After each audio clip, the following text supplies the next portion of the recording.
बुजुर्ग लोकांचा अपमान करतो, बुजुर्गांचा जो अपमान करतो असं समजून घ्यायचं, याची उतरती कळा लागली, याची उतरती कळा लागली। राजू ज्येष्ठांचा जो सन्मान करतो का असं समजायचं, याची चढती कळा लागली। मागच्या लोकांचा कधीच अपमान करायचा नाही। ह्या हल्लीच्या टिकल्या लावणाऱ्या सुनांना वाटते सासू पटकन मारावा, सासरा पटकन मारावा, किल्ल्या माया हातात यावा, भेताळा अंगावर पडून तू या इतकी दपशीन तर जेसीबीला उपसिता यायची नाही। कारण त्याने कमवलेली प्रॉपर्टी हातात घ्यावी वाटते, त्यांनी किती कष्टानं कमवली, त्या संपत्ती म्हणजे त्यांच्या रक्ताचा थेंब न थेंब त्याच्यात वाढत आहे, कष्टाचा रोमाचा एक एक परिभाग त्याच्यात वाढत आहे। आणि आपण अनिमुटपणे हातात घ्यायचं, त्यांना किंमत नाही द्यायची। ते जाताना आशीर्वाद देत नसतात, ते आशीर्वाद देत नसतात जाताना, आणि जे पूर्वज आशीर्वाद देत नसतात ते संपत्ती ठेवतात, पण आशीर्वाद नाही ठेवला की संपत्तीचा ऱ्हास होत असतो। एक एक हात धरत जा बसलेल्या लोकांनी तसा हात धरायचा, त्याला पायपापाशी बसा एक एक माणूस, ए जीजी धर त्याला दर्शक, काय होत नाही।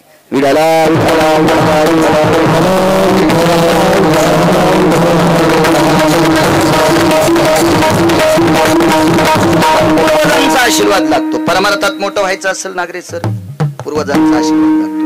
राजकारणात मोठं व्हायचं असेल, पूर्वजांचा आशीर्वाद लागतो। व्यापारात मोठं व्हायचं असेल, पूर्वजांचा आशीर्वाद लागतो। वैद्यकीय क्षेत्रात मोठं व्हायचं, पूर्वजांचा आशीर्वाद लागतो।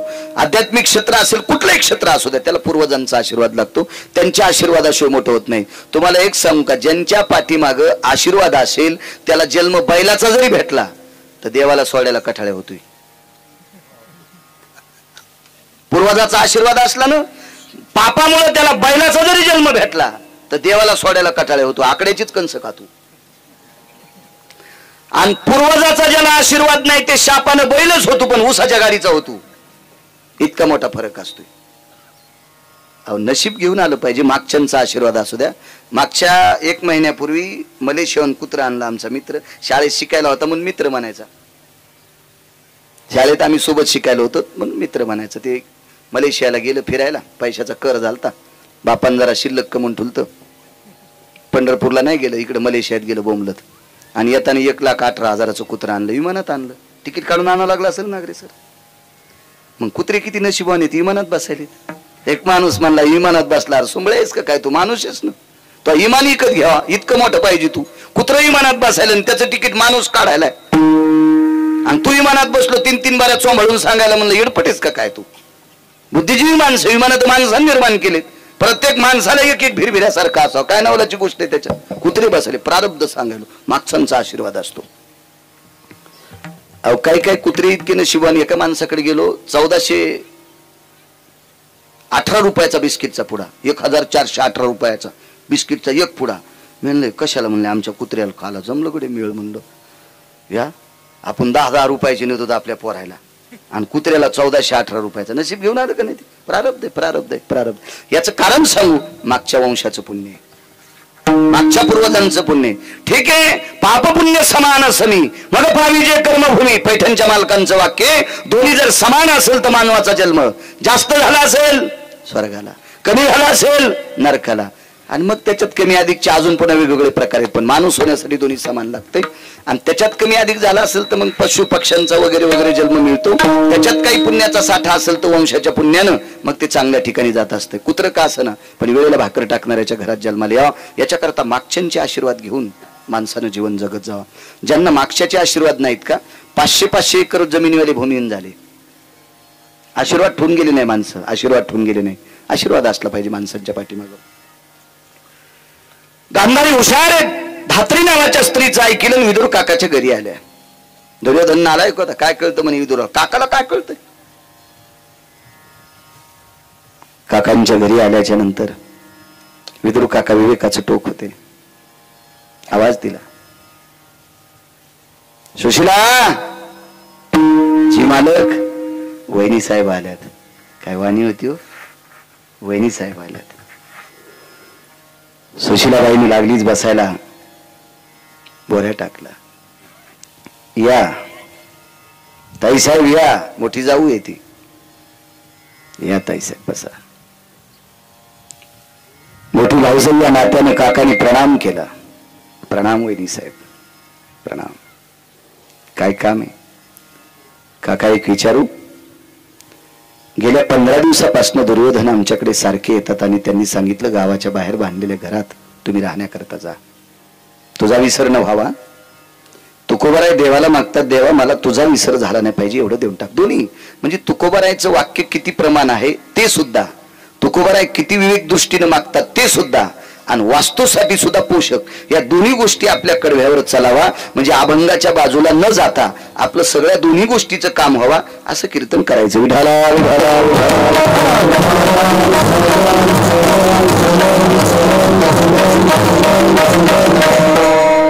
त्या घरात राहण्यासाठी मी होकार दिलाय, काय करावं. काकांनी सांगितलं होकार दिला, वहिनी साहेब तुम्ही राहण्यासाठी जा, पण ज्या दिवशी राहण्यासाठी जाताल त्या दिवशी 2 मिनिटाचा वेळ काढून तुम्ही माझ्याकडे या. ठीक आहे काका. निघाल्या तिथून. त्याचे गुप्तचर पाहतच होते. इथून काकाच्या घरी गुप्तचर आले, विचारलं काका काय म्हणत होत्या कोणती. काही नाही, कोण्या दिवशी जाऊ, मुहूर्त कोण दिवशी. गुप्तचराने दुर्योधनाला सांगितलं. मुहूर्ताचा कागद दुर्योधनाने आणून ठेवला. तिथं मुहूर्त सांगणारा एक व्यक्ती होता, त्याचं नाव होतं संजय. संजय किती विवेकी होता सांगू तुम्हाला. घरी बसल्या बसल्या अंध माणसाला टीव्ही दाखवत होता. अंध माणसाला टीव्ही म्हणजे कुरुक्षेत्रावर युद्धात किती मेलेत त्याला घरी बसल्या बसल्या कळत होते, आणि नुसते कळत नसून आंधळ्याला सांगत होता. इतका विवेकी व्यक्ती होता तो. व्यास कृपा दीपकु संजय झाला. व्यासांची कृपा होती संजयावर. एवढा मोठा अधिकारी संजय. आणि त्या संजयाने मुहूर्ताचा कागद हातात दिला, जा कोणी अमक्या अमक्या दिवशी राहण्यासाठी जा. दुर्योधनाने तारका खोडल्या. त्याला माहित होतं संजय हा विवेक दृष्टीने गोड आहे, आणि चांगल्या मुहूर्तावर राहायला गेल्याच्या नंतर पांडवांना जाळण्यासाठी घर बांधलंय, ते पांडव जळणार नाहीत. यानं तारका खोडल्या आणि चुकीच्या तारखा टाकल्या. त्याच्यात एक तारीख अशी चुकीची म्हणून टाकली, पण कर्मनो गहनो गती, पांडवायचं प्रारब्ध गोड होतं. फलित मुहूर्ताचा काल होता, योगाघातुक मुहूर्ताचा काल होता, परिभाषित स्थित होता. अपर्ण कालाचा दोष मी मध्यकृतीत आलता, आणि अशा परमपावन मुहूर्तावर पांडव त्या दिवशी राहायला गेले. चुकून ती तारीख संजयाच्या हातानं काढण्यात आली नव्हती, आणि 30 तारीख या दुर्योधनानं मूर्त दुष्ट आहे म्हणून टाकलं, पण ते मूर्त पुढच्यासाठी पोषक ठरलं. पण वंशाची कृपा असल्यावर काही ताणत नसते, ताण नसते. लेकरू असं काय कुठं टाकावं म्हणून एका बाईनं कॅरी बॅग मध्ये लेकरू टाकलं आणि रेल्वेत फेकून दिलं, पण त्याचं आयुष्य गोड होतं. चांगल्या माणसाला गवसलं ते जिथंच होतं, जिथंच. ते पोरग नायब तहसीलदार आहे. माईनं फेकून दिलेलं पोरग, कॅरी बॅग मध्ये फेकून दिलेलं पोरग रस्त्यानं वाटसरू चाललेल्या शेतकऱ्याला सापडलं. ते शेती लेकरू लगेच हॉस्पिटलमध्ये नेलं. त्याचे संगोपन गोड झालं, ते मोठं झालं. आज नायब तहसीलदार आहे. मारायसाठी कोण फेकलं होतं? माईनं. वाचिलं कोणी? पंढरपुरातल्या मालकानं. प्रारब्ध बळ असलं की चिंतात नाही. अहो मुहूर्त चुकीचे काढले, पण त्यांच्यासाठी गोड मुहूर्त निघला आणि गेले. त्या दिवशी राहण्यासाठी चाललेत. राहण्यासाठी जात असताना चौकात आपली लेकरं घेऊन आल्यात. एका बाजूला घर होतं काकांचं. धराला सांगितलं, बाळा आपल्या बाळांना घेऊन इथं थांब, मी काकांना भेटून येते. आतमध्ये गेल्या. काकांना सांगितलं, काका राहण्यासाठी चालले. ठीक आहे वहिनी साहेब. आणि देवघरातली एक प्रतिमा काढली. ती प्रतिमा होती द्वारकाधीश कृष्ण परमात्म्याची. तेव्हा तुम्ही तुमच्या कर्तव्याने प्रारब्धाने घर बांधता, पण घरात फोटो कोणते लावावा अजून 2% लोकांच्या आकली नदीला गेल्यात. कुठले फोटो असावं घरात याच्या सुद्धा बऱ्याच लोकांना आकली नाहीत. मी एका चांगल्या घरी फोटो पाहिला मुलाच्या वाढदिवसाचा. तो फोटो दक्षिणेकडे तोंड करून, एकुलता एक मुलगा, वाढदिवसाचा फोटो, गंध अक्षदा लावलेल्या, गळ्यात हार घातलेला आणि दक्षिणेकडे तोंड करून भिंतीवर लावलेल्या. आपल्याकडे जिवंत माणसाचे हार घातलेले फोटो भिंतीवर लावत नसतात. असा संप्रदायाचा नियम आहे, असा पुराणाचा नियम आहे, असा वेदाचा नियम आहे, असा शास्त्राचा नियम आहे. ज्या घरी बसल्याच्या नंतर आम्हाला चहाबाई करत असताना त्या फोटोकडे पाहिलं, म्हणलं देवा काय इतकं सुंदर घर आहे रे, आणि या घरात इतक्या चिमुकल्या बालकाला नेलस. थोड्या वेळाने त्या फोटोकडे पाहत असताना त्या बाईनं सांगितलं, महाराज हा माझा मुलगा अहमदपूरला आता इंग्लिश स्कूल मध्ये आहे. अरे बापरे म्हणलं, आपण तर आगाऊ सोचलो, मी तर मेलं म्हणून सोचलो होतं. मी म्हणलं बाई हा अहमदपूरला इंग्लिश स्कूल मध्ये? हो. एक विनंती करू का म्हणलं बाई, हार घातल्याला फोटो लावू नका.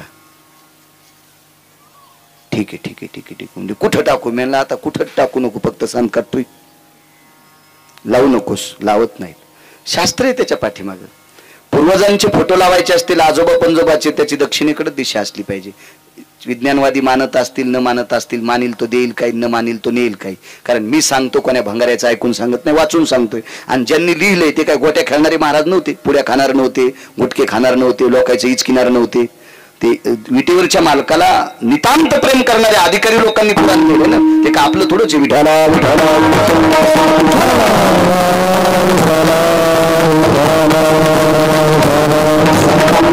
लोकांचं वाचून सांगतो उद्या मला कॉलर धरून विचारू शकतो नागरे सर कशात लिहिलेलं आहे विवेक संपन्न व्यक्ती बरं का भांगाऱ्या भुंगाऱ्याने विचारलं होतं उत्तर देण्यासाठी माझ्याकडे फार उत्तर आहेत पण विवेक संपन्न व्यक्तीला आपण त्याचं उत्तर गोड देऊ शकतो ते विचारू शकतात या बा 1000 लोकांनी चांगलं म्हणण्यापेक्षा जाणकार माणसं एकानंच चांगलं म्हणावं त्याचं नाव कीर्तन असते विठाला लोक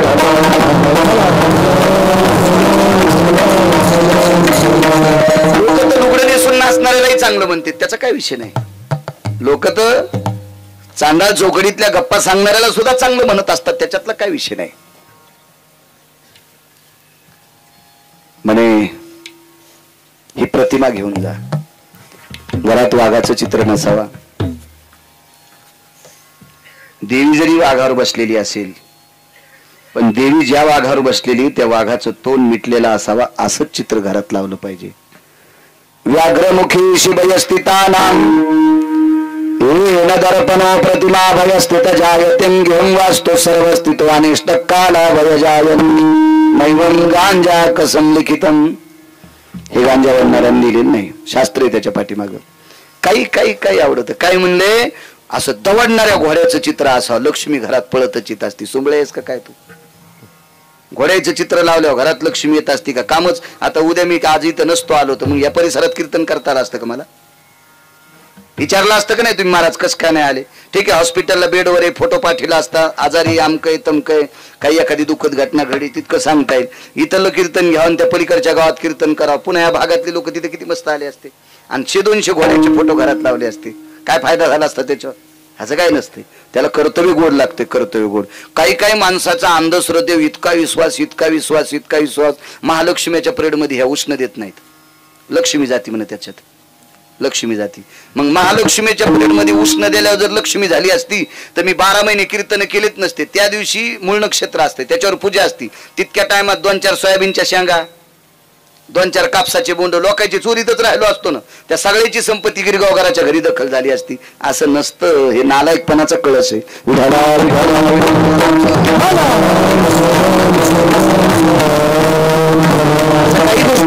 वागावं लागतं तुम्हाला सांगू का वास्तुशांती केल्यावर सुद्धा एक नियम असते गोविंदराव एक जण म्हणला महाराज 4दा वास्तू केली तरी सुख नाही म्हणलं तू या वास्तूत मला पूर मग तू सुख भेटन तुला 10-5 महाराज पूर खाटा खांदून म्हणजे सुख भेटन त्या वास्तूत सुख भेटण्यासाठी तुम्हाला चांगलं वागावं लागेल तर त्या वास्तूत सुख मिळत असतं विठाला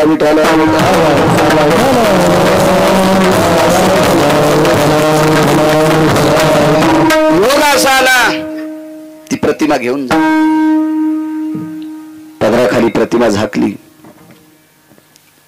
काकानी सासरू नैनानं खाली मान घातली डोळ्यातून पाण्याचे थेंब टपकत होते आदराने आपल्या वहिनीला प्रणाम केला आणि सांगितलं वहिनी साहेब तुम्हाला दिलेल्या प्रतिमेचा आदर करा या प्रतिमेचा विसर पडू देऊ नका तुमच्यावर माती शिपडायची ताकद कोणाची नाही पण या प्रतिमेचा जर विसर पडला तर तुमची 5 वासरं वाचतील त्याच्यात मला सुद्धा शंका आहे अंतःकरणात धसका घेतला आणि दूर काका घरी निघून गेले सांगितलेल्या शब्दात खुणगाट बांधली आईसाहेब घरी गेल्या लाक्षागृहात प्रवेश केल्याबरोबर वरच्या हॉलमध्ये कोनाडा होता त्या कोनाड्यात एक कप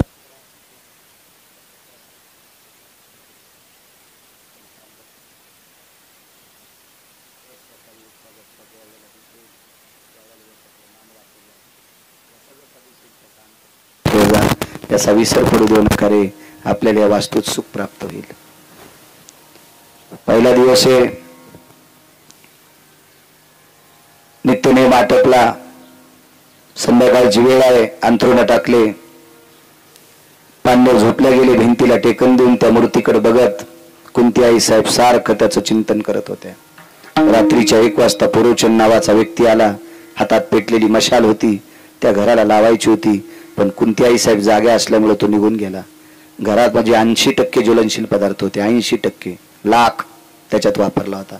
लाख कशाला होता माहिती? तुम्ही मतदान पेट्या सील करायला ते लाख वापरीत होते ना, गरम करायचा. आणि ते लाख बायकांना माहित असेल. लाख मोठाले मनी केले होते दबुनी म्हणून सोनार मधात भरितो. मी काय बाई नाही, पण मला असं वाचायचं नाद आहे त्याच्यामुळे माहिती आहे. विडाला विडाला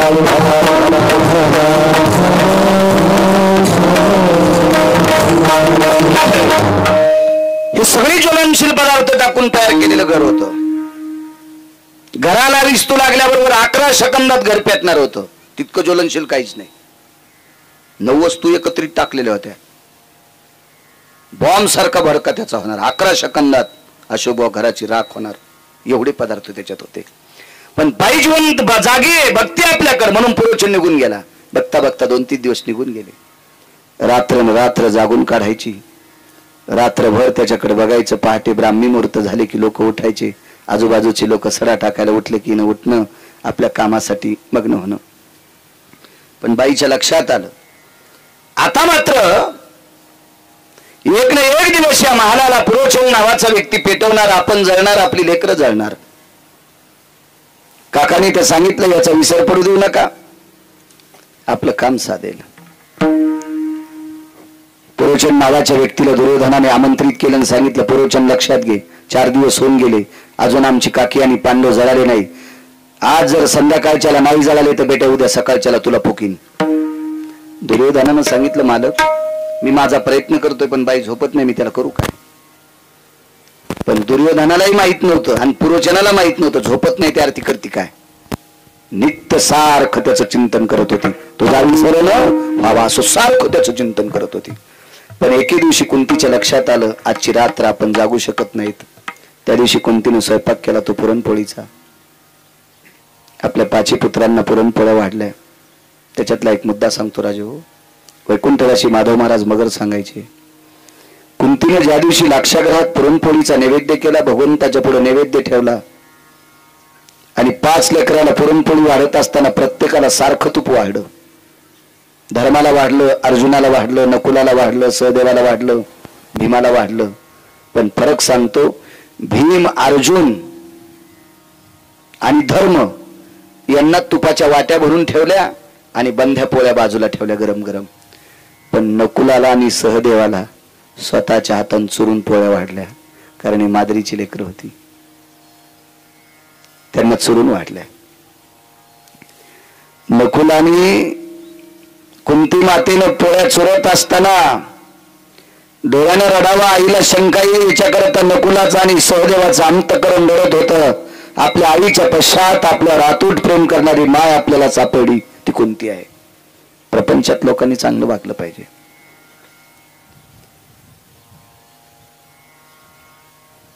तुम्हाला सांगतो, ज्याच्या मागं पुढे कोणी नाही त्या लोकांनी चुकीचं वागलं तरी त्याचा परिणाम जगावर होत नसतो किंवा कोणावर होत नसतो, तो एकटा असतो. पण संसारातला एक माणूस जर चुकीचा वागला तो सोयऱ्या धाऱ्यापर्यंत त्याचा शेक जात असतो. म्हणून प्रापंचिक जीवनातल्या माणसानं चुकीचं वागता कामा नये. तो कोणाचा तरी भाचा असतो, कोणाचा तरी मेहुणा असतोय, कोणाचा तरी काका असतोय, कोणाचा तरी भाचे जावाई असतो, कोणाचा मामे जावा, काय काय नाना प्रकारचे त्याचं नातं असते. तिथपर्यंत त्याच्या छळा पोहोचत असतात. म्हणून संसारातल्या माणसानं गोड वागावं. उदाहरणार्थ मी संन्याशी, आता मी चुकीचं वागलो तर काय मागणं पुढून फुफुटा उड, लोक बेदखल करतील, चल चल सरक बाजूला. पण मी चुकीचं वागल्याच्या नंतर कुठेतरी एक रक्ताचं नातं शिल्लक असतं, त्या नात्याला तडा जात असतो. अरे आपला लय विश्वास होता बाळ्यावर, पण बाळ्यानं तडा दिला, झालं त्यांचं अंतःकरण तुटलं. म्हणून प्रपंचातल्या लोकांनी चुका करता कामा नये. त्याचा फार मोठा स्फोट होत असतो आणि त्या स्फोटामध्ये नाना प्रकारचं नुकसान होत असतं. म्हणून संसारातल्या लोकांनी अत्यंत गोड वागलं पाहिजे. उन्हाळे पावसाळे हिवाळे येत राहत असतात, कमी अधिकपणा येत असतो, निसर्गाचा जसा समतोल बिघडत असतो तसं माणसाच्या जीवनाचा सुद्धा समतोल खालीवरी होत असतो. सुख दुःख नाना प्रकारच्या गोष्टी पाठीमागे असतात आणि त्याला तोंड देऊन पुढे चालत असतो. त्याचंच नाव प्रपंचातला राजा म्हणत असतात. अहो, विश्वाचा मालक संसारात पडला, त्याला तरी संसारात कुठं सुख होतं? विश्व ज्याच्या ताब्यात आहे त्याला जगाचा बाप म्हणतात. अहो 6 महिने 26 दिवस त्याची पत्नी राक्षसांच्या तावडीत राहती, त्याला काय सुख होतं का अशोक संसारात? त्यालाही संसारात सुख नव्हतं. महान शक्ती प्रभू जरी झाला संसाराचा दास, त्यालाही दुःख होतं संसारात. विठोबाच्या मालकाचं आपण चिंतन करतो, त्या मालकाला 16,108 पत्न्या, एका पत्नीचा राग, एका पत्नीला मालकाचा राग आला आणि वैकुंठ सोडून पंढरपुरात खाली आल्या. त्याला तरी संसारात 9 वेळेस लक्ष्मीने दुःख दिले. तर तुम्ही आम्हाला संसारात अविरत 100% सुख भेटेल याची अपेक्षा का करता? कारण संसार हा दुःखाचंच मुळे. फलकट तो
संसार संसार संसार फलकटे. संसार दुःख मूळ चौकडे इंगळ किंवा दुःख बांधवडी आहे हा संसार. आणि याच्यात सुखाची कल्पना करायची नाही, चालत राहते. संसार एक अशी गोष्ट आहे, संसाराने सुखाचं शर्ट घातलंय, दुःखानं सुखाचं शर्ट घातलंय. दुःखाने सुखाचं शर्ट घातलंय, आपल्याला वाटतंय सुखी आले, पण जवळ शर्ट काढा की आतून दुःखाचाच गोळा आहे. चलत राहतं, याच्यातून सुख प्राप्त करायचं म्हणजे समाधान मानित राहायचं, ती गोष्ट आहे. पण प्रपंचातल्या लोकांनी चुका करायच्या नाही, त्याचा स्फोट मोठा होतो. असो, अंतकरण लढत होता आपल्याला. किती सात्विक आणि सदाचारी पुण्यशील माय भेटली. लक्षात करा, द्वापार युगाला होऊन वर्ष किती झाले असतील? त्या कालाच्या वर्षाची गणना करा. आजही कुंतीचं नाव इथे घेतलं जातंय. त्याचं एकमेव कारण आहे अशोक महाराज फक्त चांगलं वागणारी बाई, अग्रेसर म्हणून तिचं नाव घेतलं जातंय. कधी कधी कधी कधी बघा, नाव चांगलं घेतलं जातं चांगल्या माणसांचं. हीच त्यांच्या पाठीमागची श्रीमंती आहे. पैशाची बनलं तर आपले पोर आपल्या सरनाव टाकणारच नाहीत. आज्याच्या मागं कोणी टाकली नाही, पुढचे कसे टाकतील? फक्त माणसाची जी उरत असते ती माणसाच्या चांगल्या वागण्याची कीर्ती, आणि ती गोड असली पाहिजे. जेवण आटपली, आग्रह करून जेव घातलं. जेवण झाल्याच्या नंतर धर्माने सहज विचारला, आई आज सण नाही, वार नाही, आज कशा करता पुरणपोळी केली? उत्तर काय द्यावं म्हणून चुकीचं उत्तर दिलं. धर्मा, आपल्या कोणाड्यात ठेवलेल्या विटेवरच्या मालकाची भगवान द्वारकाधीश कृष्ण परमात्म्याला आज पुरणपोळीचा नैवेद्य केला, याच्याकरता तुम्हाला पुरणपोळी. 5 लेकरं बाजूला गेल्याच्या नंतर त्या मूर्तीच्या पुढे डोकं ठेवलं आणि देवाला सांगितलं, देवा माफ कर रे. लेकराला उत्तर काय देऊ, याच्याकरता तुझं नाव घेतलं, माफ कर. पुरणपोळ्या तुझ्यासाठी केल्या नाही, केलत्या कशासाठी? आज संध्याकाळी झोप लागल्याच्या नंतर पुरोचन महाल पेटून देणार आणि या महालामध्ये आपली लेकरं जळणार, आपण जळणार. उद्या भविष्यात आपल्याला ही लेकरं कधी पाहायला भेटतील? म्हणून जाता जाता या पवित्र हाताने मुलांना गोडधोड खाऊ घालून मरावा, अशी अपेक्षा बाईच्या अंतकरणात होती. आपण वाचू शकत नाहीत. ती रात्र घातक होती. बघा, देवाचा विसर नाही पडला की त्या वास्तूत सुख प्राप्त होत असते. 80% घर ज्वलनशील आहे, 80%. पेट्रोलचा हौद बाजूला आहे आणि त्या हौदाच्या काठावर चूल पेटलेली. कसं शक्य स्वयंपाक करणं? लाक्षाग्रहात राहणं म्हणजे पेट्रोलच्या हौदाच्या बाजूला स्वयंपाक केला इतकं घातक आहे, इतकं सोपं, प्रत्यक्ष यमाच्या दारात राहिल्यासारखं आहे. हो, एका जाळीत वाघ बसला, बोरीची जाळी होती, आणि त्याच बोरीच्या जाळीचा पाला खाला शेळी गेली, आणि त्या बोरीच्या जाळीत कोण बसलेले? वाघ. सामान्य गोष्ट आहे ती. कशी वाचून येईल शेळी? ती ती ती अधिकार शक्ती तितक्या मोठ्या संकटात आपल्या 5 लेकरांना घेऊन कुंती त्या घरात राहत होती. बघा त्याचा विसर न पडण्याची ताकद. रात्रीचा 1 वाजलेला आहे. 12:30 वाजता एकदा पुरोचन गेला. 1 वाजता कुंतीच्या लक्षात आला आता आपले डोळे झाकतात. गेल्या 5-7 दिवसापासून डोळे उघडे ठेवून ठेवून ठेवून ठेवून ठेवून मुठीसारखी डोळी सुजली होती, लालबुंद डोळे झालेली होती, पापण तरो झालेली होती. डोळ्याला जे काही पुरवठा करणाऱ्या रक्ताच्या शिरा लालबुंद पडलेल्या होत्या. रात्रीच्या 1 वाजता आपल्या लेकरांची चेहरे उघडी केली आणि त्या कोणाड्यात देवळीत ठेवलेल्या प्रतिमेच्या जवळ गेली. देवाला सांगितलं, देवा मला नेलंच तरी हरकत नाही रे, पण या 5 लेकराला वाचव रे, हे भजन करणारी पोर आहेत तुझी, वाचव रे यांना, वाचव.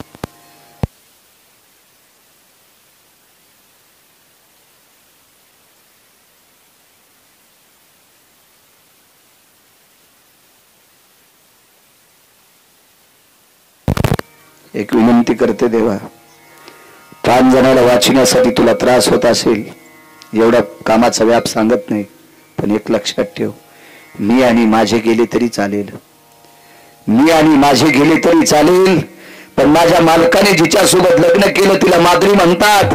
त्या माद्रीचे 2 पुत्र जिवंत देव चंद्र सूर्य तोपर्यंत माझ्यावर विश्व कृपा करील. या दोघांना वाचवलं देवा, या दोघांना वाचव. आता मी तुला बघू शकत नाही.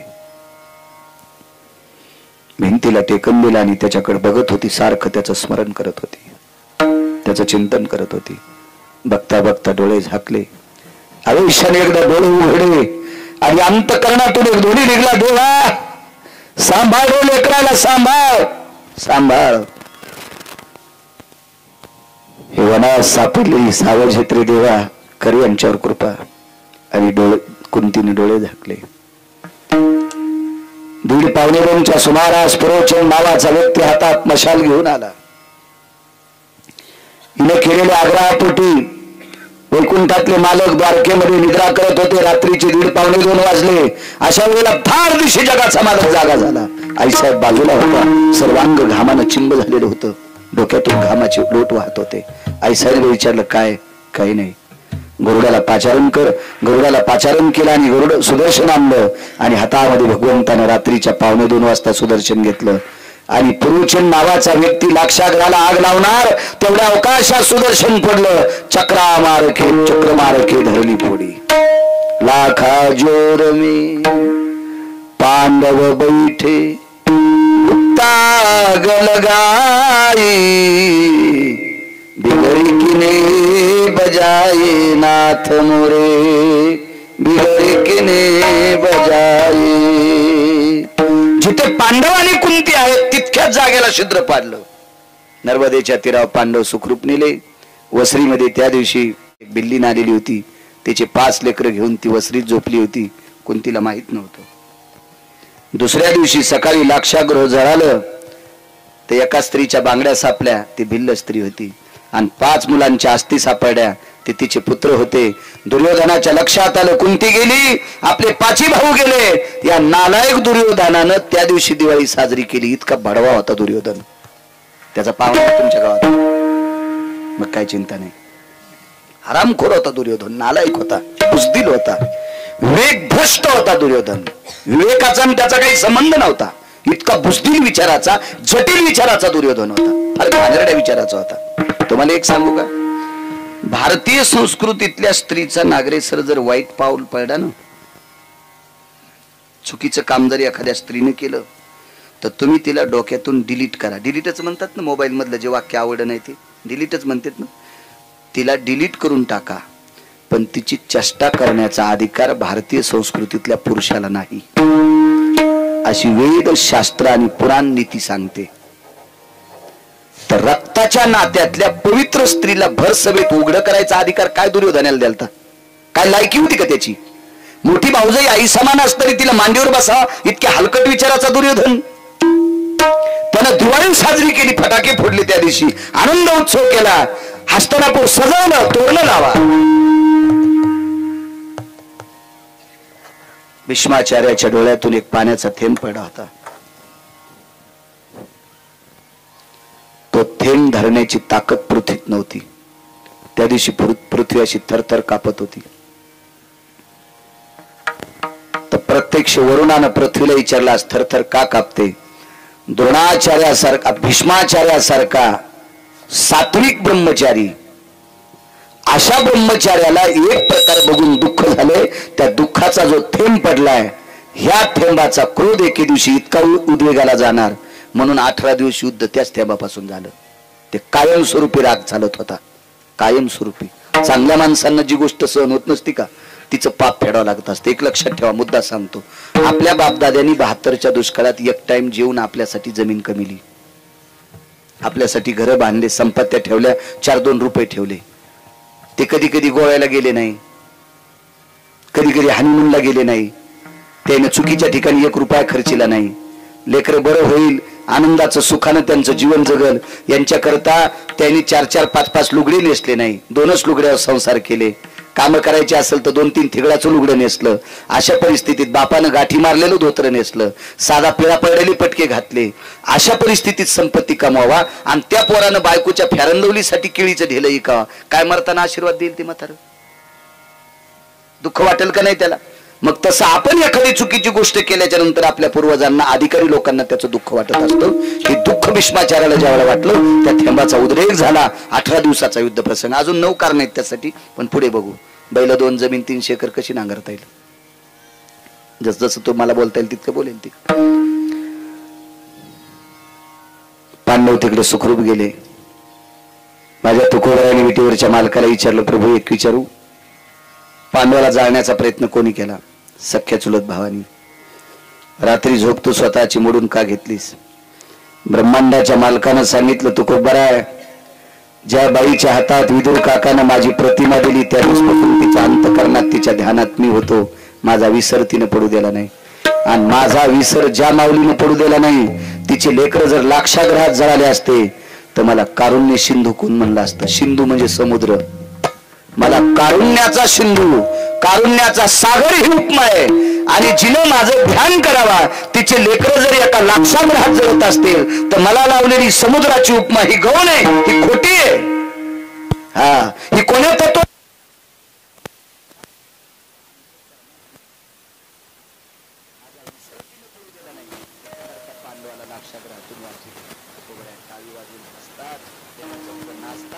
आणि देवाला सांगितलं, देवा देवा, तुझा विसर न पडल्यामुळे रक्ताच्या नात्यातली माणसं फुकवलेत होते, पण तुझा विसर न पडल्यामुळे त्यांना तडा दिलास.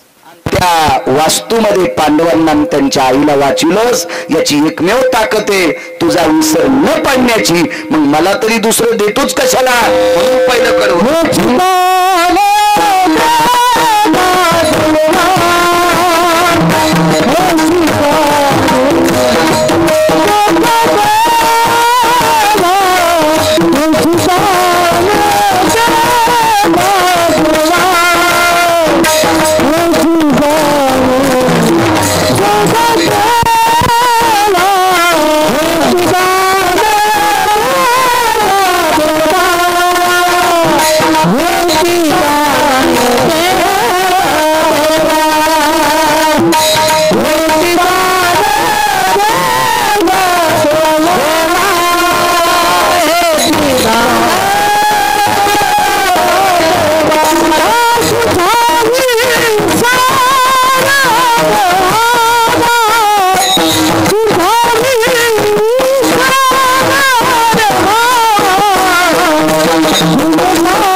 तेव्हा तुझा विसर न पडल्यामुळे इतका फायदा. पुन्हा एक पुरावा सांगतो तुम्हाला.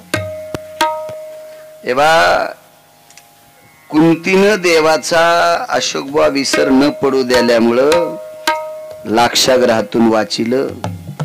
एक मूर्ख माणूस, एक नालायक माणूस एका बुजदिल माणसाच्या संगतीला लागून त्यानं लाक्षाग्रह पेटीत होता. पुरोचन हा हरामखोर मिस्त्री होता. बांधकाम क्षेत्रामध्ये 14 लोक आले. त्याच्यात 1 नंबरचा व्यक्ती असेल विश्वकर्मा महाराज. 1 नंबरचा, 1 नंबर कलेची देवता विश्वकर्मा महाराज. रावणाची लंका ज्यांनी बांधली ते विश्वकर्मा महाराज. सुदाम देवाचं सोन्याचं गाव ज्यांनी बांधलं गुरुजी ते विश्वकर्मा महाराज. आणि बाकी अशी काही लोक होती. 14 पैकी हे एक. मधला घरी गेल्यावर पहा सगळ्या गोळ्या एक कट्या घेत जाऊ नका, रिॲक्शन येत असते. बघा जा घरी मोबाईल भितडासारखे मोठाले तुम्हाला तेच केलं की तुम्हाला यतिम प्रातु भय कालेषु यत् कलान वास्तु पुरुषां भू तत्पुनिता सर्वाति जायते रिकामी जागा गौंडी नामने, रिकामी जागा गौंडी नामने. असं तुम्ही मोबाईलवर गुगलवर याच्यात जावं लागतं ना, त्याच्यावर असं ते बोटईच का लगेच तुम्हाला ह्या 14 मिस्त्रींची यादी येईल.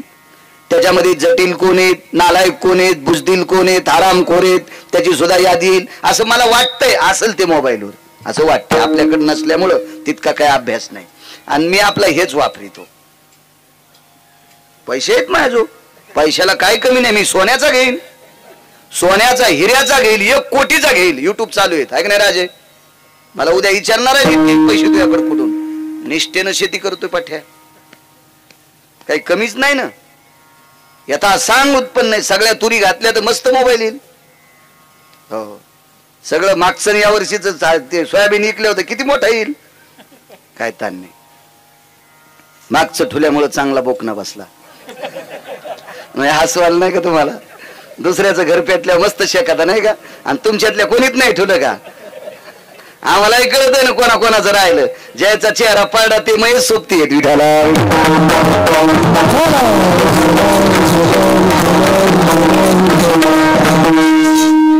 जास्त नव्हतं माझं, थोडस होतं काय ताण नाही. मोबाईल घेईन मोठा त्याबद्दल दुमत नाही, पण चाललंय याच्यावर काय. याच्यावर बी तार काय आल्या त्याच्यामुळे आपल्याला काय अडचणत नाही. आता त्या भितडावानी त्याच्यावर तारखा येतात असं काय विषय नाही. याच्यावर बी येतात. हे भेव वाटतं बघा त्या मोबाईलचं, दुसरं काय नाही. ते तुमचे मोबाईल जरा बदमाश आहेत. हे पतिवर्ता मोबाईल आहे. तुमच्या मोबाईलचा काही भरोसा नाही. तुमच्या मोबाईल मध्ये जे येऊन ते येतंय. तुम्हाला जे पाहायचं नाही ते येतं की नाही नगरे सर, येतंय त्याच्यावर. तुम्ही पाहत नसताल ते भाग सोडून पण येतंय. कधी कधी तुमचं जे जाऊन ते बी लोकांना जातंय. चुकीचं बटन दाबल्यावर याच्यात काही येत नाही, कोणाला जात नाही. कशाला आपलं हेच वापरायचं, कशाला म्हातारपणी गाऊन घालायचं. आता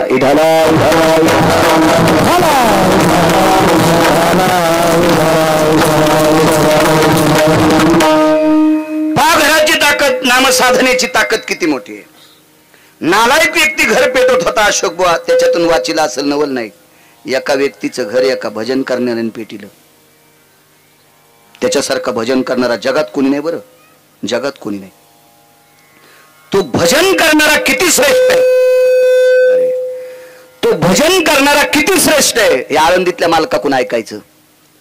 तो भजन करणारा किती श्रेष्ठ आहे ते देहूतल्या मालकांकडून ऐकायचं. तो भजन करणारा किती श्रेष्ठ आहे माझ्या पैठणच्या मालकाकडून ऐकायचं. उद्याची वारी आहे पैठणच्या मालकांची. जा वारीला, जा राजू, अशा संतांच्या वाऱ्या कर जा. आपल्या बाकीच्या वाऱ्या